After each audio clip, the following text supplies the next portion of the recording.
hermano, si lo hubieses conocido. Soy el menor de 4. 2 han fallecido. Queda el hermano mayor, Sergio, tiene 62 años, si no me equivoco, 62 o 63. Y yo que tengo 30, pero uno de ellos, amé siempre a mis hermanos, pero uno de ellos te habría encantado, porque siempre tenía un chiste a flor de labios, y era de esos parientes que Dios nos regala, esos familiares que Dios nos lo da para que las fiestas no empiecen hasta que ellos no llegan. Son esos que son el alma de la fiesta.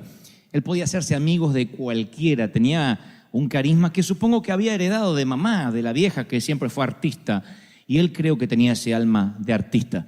Y tenía una simpatía, arrollador, fue predicador, ¿saben?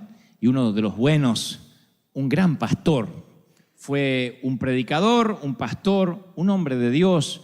Y un día su iglesia atravesó una crisis. Él no era el pastor principal, era uno de los pastores asistentes, técnicamente. Y el hombre falló, su pastor falló. Por alguna razón él no lo pudo superar. Por alguna razón se apartó del Señor y se fue de la iglesia. Primero dejó la Biblia, después dejó la iglesia, después dejó la comunión con el Señor y se fue para nunca jamás regresar. Al poco tiempo nos enteramos que volvió a tomar, que volvió a beber y el alcohol hizo estragos. Empezó a adelgazar, empezó a estar triste, cada vez más gris. Las últimas veces que lo vi era la sombra de aquel Daniel a quien tanto yo quería parecerme cuando iba a ser grande.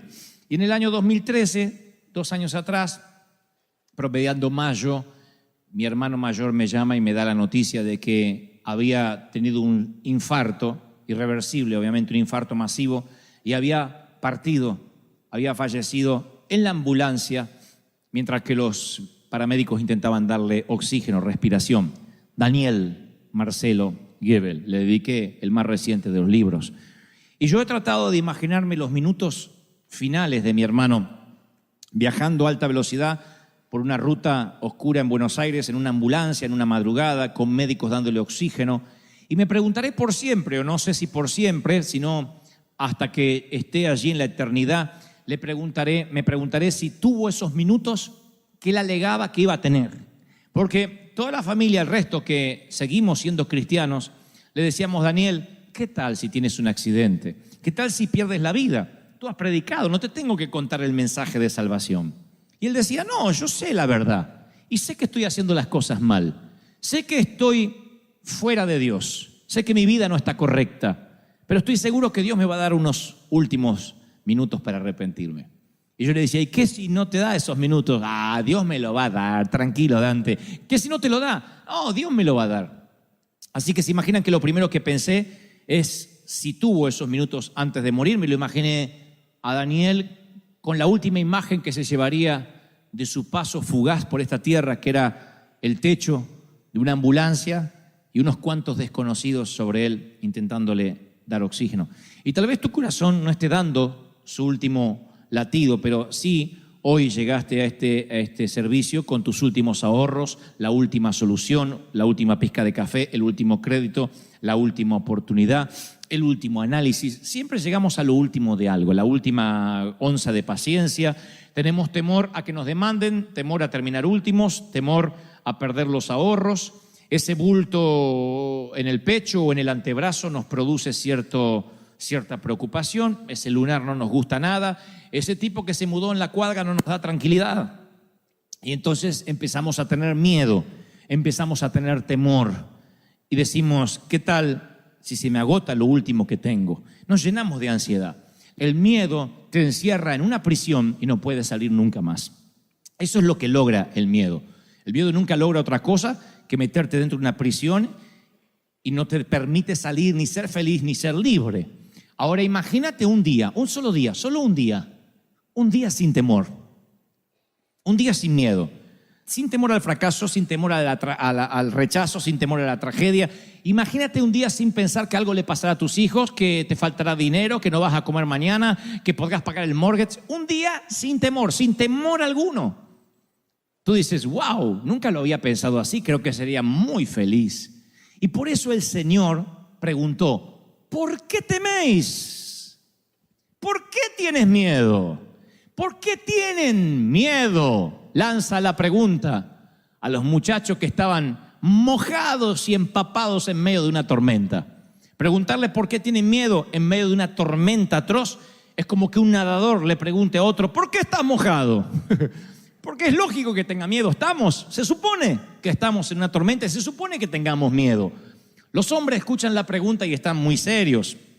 El crucero acaba de convertirse en una pesadilla aterradora. Y así es como uno de ellos recuerda el viaje. Dice, luego el maestro Jesús subió a la barca y lo siguieron los discípulos.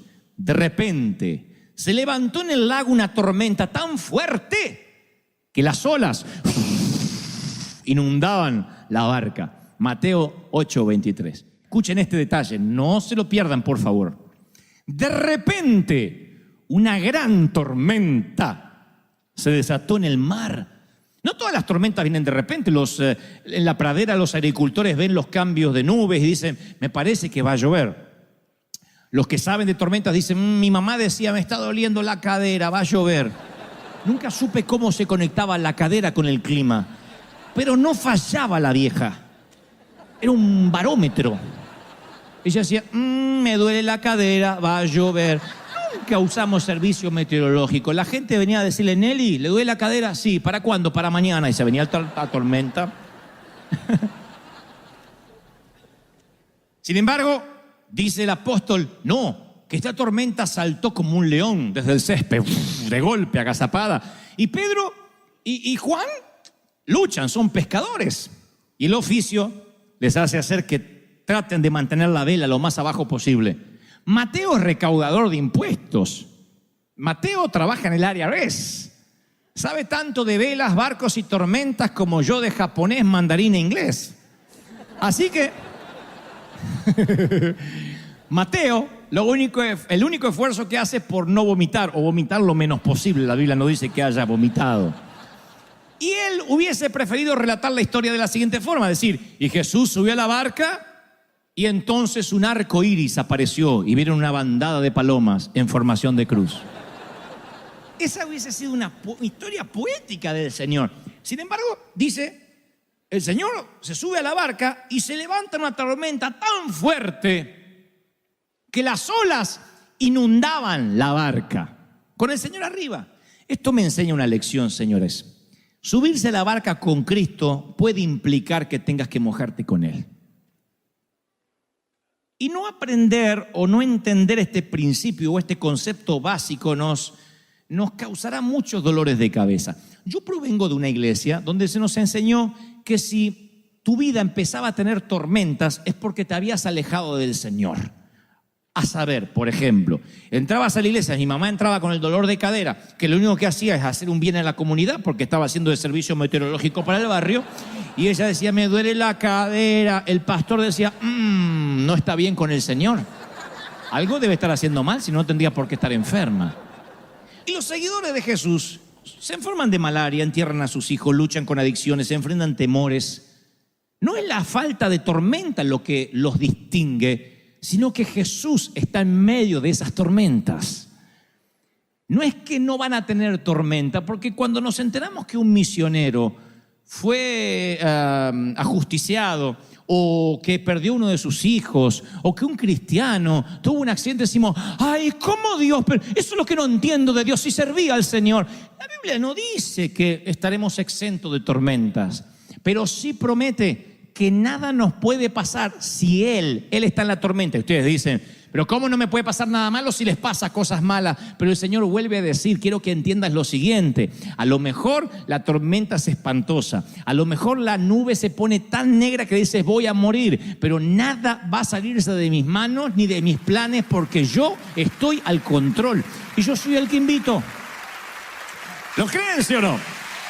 Ahora, dice Marcos agrega unos detalles muy curiosos. Dice, Jesús estaba en la popa, durmiendo sobre un cabezal. El cabezal es un no es un almohadón mullido, no es un cojincito, es una bolsa de cuero llena de harina que se usa para estabilizar la barca, que lo suelen utilizar todavía los pescadores del Mediterráneo. Así que estaba con la cabeza durmiendo allí, y esa siesta preocupa a sus discípulos. Y le dicen, esto es lo que le dicen: Maestro, ¿no ves que perecemos? En otra versión dice, ¿no tienes cuidado de que nos morimos? Versión Dante habla hoy, ¿te importa un cuerno que nos vamos a ahogar? ¿No te importa? A mí me suena como esa reprimenda de algunas mujeres que dicen, ¿ves? Nunca cambias. Como si ellos tuviesen un background para decir eso. ¿Ves? El mismo sucio. ¿Ves? El mismo muerto de hambre. Es como que no te importa, como diciendo, ya es la tercera, cuarta vez que te enganchamos que no te importa. No tienes cuidado. Eso es lo que hace el temor. El temor lo que hace es sacar nuestros colmillos, porque el temor corroe nuestra confianza en la bondad de Dios, lo erosiona, nos va drenando nuestra confianza en la bondad de Dios. Nos llenamos de miedo y perdemos el control. Y perder el control es lo que más miedo nos da cuando no tenemos el control de las cosas. Mamá, además de ser madre, esposa, hija y abuela, era controladora de la vida de todo el mundo. Ella podía controlar todo. Todo lo que había en su universo, que era el techo de la casa donde yo vivía, estaba bajo su control. Lo que se iba a comer, el calzón no se cambiaba si mamá no lo disponía. Ahí no se bañaba cuando alguien quería bañarse, si mamá no daba la orden. Y papá entendió eso desde que se casó con mamá. Por eso papá acuñó la frase, no sé, pregúntale a tu madre. Esa era la frase. Papá se declaró incompetente en la causa desde que se casó con la vieja. Dijo, la vieja decide, yo apruebo o desapruebo. Igual no importaba lo que dijera el viejo, porque la vieja era la última palabra. Había hablado Fidel Castro en Cuba cuando mamá hablaba. Esa era mamá. Una persona así puede manejar un automóvil, un submarino nuclear y pilotear un avión, un cazabombardero, pero nunca tenerla de copiloto, porque te enferma, aunque seas un monje tibetano. Te enferma. Mamá mantenía una charla conmigo, con mi hermano, y le decía, cuidado viejo, dobla viejo, poné la luz de giro. El clic, la baliza, por favor. Cuidado, stop, frena, está frenando el de allá. Date vuelta, dobla. Para acá no. Mi papá nunca necesitó un GPS. Mamá le decía, dobla derecha, a la izquierda, 3 cuadras, me duele la cadera, va a llover. Todo. Mamá era una controladora, una enferma del control. Entonces papá ya se había acostumbrado, que ella manejaba y hacía todo, y doblaba cadera, ella hablaba, todo, quería controlar todo. Un día le manoteó el volante al viejo. La única vez que vi a mi papá enojado. Le agarró el volante y dijo, acá, no me toques el volante. Ni a mí me defendió así mi papá en la vida cuando le tocaron el volante. Hasta ahí llegó la vieja, porque la mamá sabía que mucho no podía tampoco estirar el elástico. Hasta ahí llegó, dijo, epa, nunca más le tocó el volante, pero igual, por telepatía se lo manejaba así. Y él doblaba. Mamá nunca hubiese podido subir un avión. Porque en el avión, aunque es el medio de transporte más seguro, no tenemos control de nada. Nos quedamos allí, nos ajustamos el cinturón, no hay control de nada. Vas así, y uno no puede ver el piloto. Mamá lo que hubiese hecho. Mi mamá, miren, yo creo que ni Al Qaeda hubiese logrado lo que logró si mamá estaba en ese avión. Mamá hubiese tenido el control de todo. Cuando perdemos el control nos llenamos de temor. Perdemos el control de la salud. Perdemos el control de las finanzas. Mientras tengamos un poquito de control, la fe no es tal. La gente dice, no, yo sé que Dios me va a sanar. Aparte me dijo el médico que con este medicamento, con esta quimio me voy a sanar. Yo sé que Dios está conmigo, porque aparte me lo dijo el contador, que no todo está perdido, que puede arreglar todavía los papeles. Mientras que haya una esperanza de que todavía tengo el control, no tenemos temor. Pero llega un momento en que llega la carta del banco y te dice que estás fuera, que eres historia, 5 días para desalojar. O el diagnóstico, no podemos hacer nada. Vaya a casa y pase los últimos días con su familia. O el día que nos enteramos de que el amor se fumó. O el día que nos enteramos que finalmente lo que temíamos ocurrió y no hay esperanza. Y cuando se acaba nuestra esperanza de control, es allí cuando decimos como las hermanas de Lázaro: ¡Ja! Yo lo único que quería es que lo hicieras, que sanaras a mi hermano, pero no estuviste aquí. ¿No ves que mi hermano se murió? ¿No ves que perecemos? Y la fe de resurrección es la que abandonamos. Pensamos que el Señor, hasta Dios tiene un límite. Hasta Dios puede hacer milagros, pero bueno, no tan al límite. Y yo recuerdo de mi mamá todas las frases que ella tenía, una detrás de la otra, muchos clichés, muchas frases. Y Jesús le declaró la guerra al temor, al punto tal que él mencionó 125 oraciones en modo imperativo, de las cuales 80 tienen que ver con no temas, no tengas temor, no te inquietes. Y en toda la Biblia, desde Génesis hasta Apocalipsis, la palabra no temas figura, adivinen, 365 veces. Podría figurar 364 veces y estaría bien, o ¿qué tal 366? Pero solamente aparece no temas y es la única frase que se repite 365 veces. Eso tiene que tener una explicación. Y la primera que se me ocurre es la que se te está ocurriendo a ti también. Hay un no temas para cada día del año, desde el 1 de enero hasta el 31 de diciembre. No temas, no temas, no temas. Alguien necesita oírlo. No tengas miedo.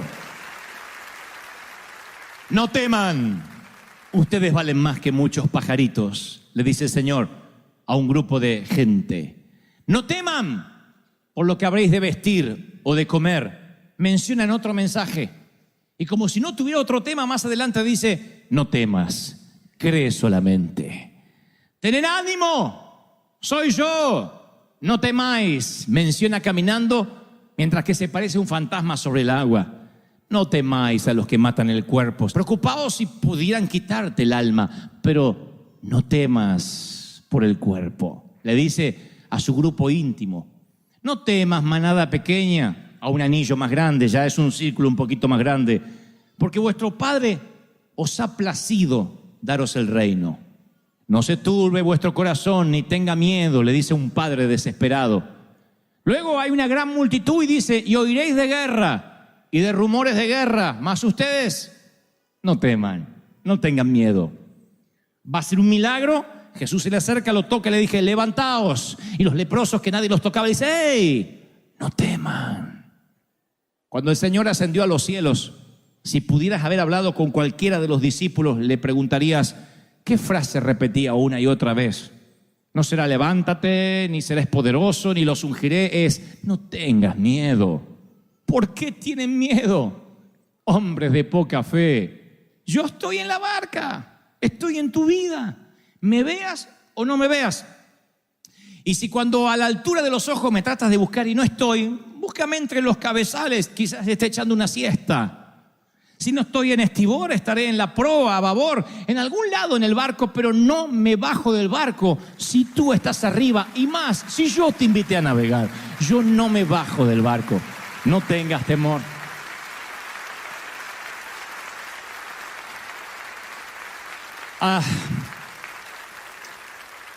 Cuando era chiquitito, 6 años de edad, insistí por mirar una serie de televisión en la República Argentina que era conducida por un actor y además guionista llamado Narciso Ibáñez Menta. Pueden buscarlo, googlearlo, Narciso Ibáñez Menta. No era tanto las teleseries que producía en Argentina, sino la forma de presentar. Él aparecía con una vela en la mano, con una capa negra, tenía una barba en punta, flaco, esquelético, y decía: voy a presentarles una historia que le pondrá los pelos de punta.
¡Oh! Yo me hacía encima, nunca fui estreñido de vientre por esa serie, por esa. ¡Ah! Me orinaba en los pantalones. Lo que vamos a ver ahora es el regreso. Así hablaba. El regreso del monstruo. Y hubo una remake de ese regreso del monstruo llamado El Pulpo Negro. Que se trataba de un asesino serial que mataba gente, le dejaba como marca personal un pulpo negro encima del cadáver. Así que un día le dije, papá, ¿puedo ver el pulpo negro? Ni loco. Por favor, déjame ver el pulpo negro. Bueno, mírelo y ya está. Papá, eras muy fácil para convencer. Después de decir 2 o 3 veces, pregúntele a su madre, mamá estaba durmiendo, me dejó ver el pulpo negro.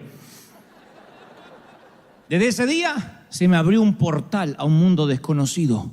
¡Ay, qué pánico, qué miedo! Terminó el pulpo negro y toda mi casa estaba llena de pulpos negros. Pero eso no fue lo peor, sino la siguiente noche y la siguiente y las subsiguientes y las que vendrían. Porque yo en aquel entonces tomaba leche de noche, un vasito de leche. Y a veces me olvidaba de tomar la leche y tenía que ir hasta la sala, hasta la cocina, abrir la nevera para la leche. Pero yo estaba seguro que el pulpo negro habitaba entre la habitación y la nevera. Así que pasaba por la habitación de papá y decía, pa, quiero leche. Agarre de la nevera. No, está el pulpo negro. Mi papá se armaba de valor sobrehumano. Ese hombre me escoltaba a través del valle de sombra y de muerte. Y en pijama, Porque uno dice, si tengo que enfrentar a un delincuente me arreglo un poco. Él no, en pijama. En pijama iba así y sin miedo al pulpo negro. Abría la nevera, me servía el vasito de leche, esperaba que lo tomara y decía, a la habitación. Primero que me sorprendía de papá, ¿cómo podía dormir cuando había un pulpo en la casa? ¿No ves que morimos? ¿No te importa que nos hundimos? Oh, entendía a los discípulos. Dormía como un condenado mientras que el pulpo merodeaba a los niños de ese vecindario. Y lo segundo, cuando él se levantaba y me daba el vaso de leche, casi sin encender la luz de la nevera era el único testigo de lo que ocurría. Yo miraba a mi papá y decía, ¿de qué está hecho este hombre? ¡Qué valor sobrehumano! ¿Quién es este hombre que aún el pulpo negro le obedece? Y tomaba mi leche. Los discípulos le dijeron, Señor, ¿no ves que morimos? Y él se levanta, aquíétate, mar, y detiene los vientos. Y los discípulos dicen, ¿quién es este hombre que aún el viento y el mar le obedecen?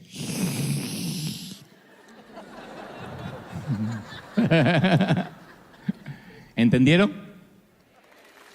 El Señor ve tu tormenta, tu crisis, como mi papá, el pulpo negro. No tienes que tener temor. Él se levantó, reprendió los vientos y al mar y le dijo, aquíétense. Y ellos dijeron, wow, ¿de qué está hecho este hombre? Mis queridos, ese Dios